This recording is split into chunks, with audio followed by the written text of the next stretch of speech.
My last God moment, which was January 20th in 2022, I was in prison. I was getting high the whole time in prison. And I'll kind of keep this short, but in prison, when you're locked behind the door, which I was my last 2.5 years, I was in a cell 24 hours a day.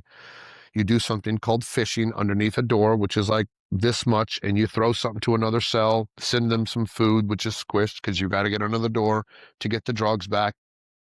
I had told my bunkmate that I was going to be staying clean. And I think it was one day later or 2 days later, and I was trying to get drugs. And the police came by and snapped my line. I lost everything, my food. I didn't get the drugs. And I was very frustrated because I was sweating. It's hot. You're in prison. Frustrated. I wanted to get high. And my bunkie, who we didn't really get along because we're locked in a cell together. You don't really know each other that well, even though you live in the same room. Some people don't get along.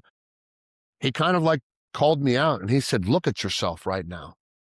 He said, "You can't even stop using. You're going home in 45 days." And this is after a 4.5 year prison bid. And my initial reaction was to want to fight this guy. I'm in prison. I'm violent. I'm in an environment where violence is very like second nature. But also the way that he called me out was like, you're in here. You talk about the Bible. You talk about staying clean. I was already having the same behaviors that I always had. I had the right intentions and I wanted to stop drinking and drugging, but I always made an excuse of why I needed to do it one more time. When I looked at him for a second, it was so real. I realized that that was my God moment. I got up on my bunk and I really took a long, hard look at who I was and what I stood for because I realized that I was the only one continuing to make the decision to use. And I made excuses for it. And it's all because internally I didn't like myself. That's the difference of leaning on God's love. Even though God's love is within inside of us, I would read the Bible and I never lived the Bible. I would read AA and I never practiced recovery. I wouldn't live on any principles because I wasn't honest with myself. I didn't recognize that I was the problem in my life because I liked getting high because it helped me escape my mind. And granted, I'm in prison. Who wants to be in prison? So why not get high, right? But here I was going home again. So luckily, I had that God moment, and that was God screaming to me.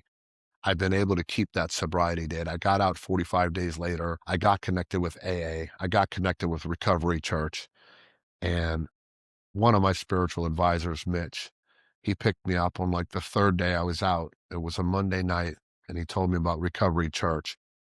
And when we were driving there, and I've known him multiple years, he's seen me go in and out. He knew my mom. My mom is now passed. And he told me, he said, Alex, he said, I found that the more that I gave of myself, the more I found myself. And, he doesn't even remember saying that to me. But to me, it was so impactful. It meant so much to me. And that's why I was mentioning if you're laying around right now, or if you're in treatment right now, and you're expecting this huge thing to punch you in the face, but you're not taking any action to change your life, how much do you really want to change?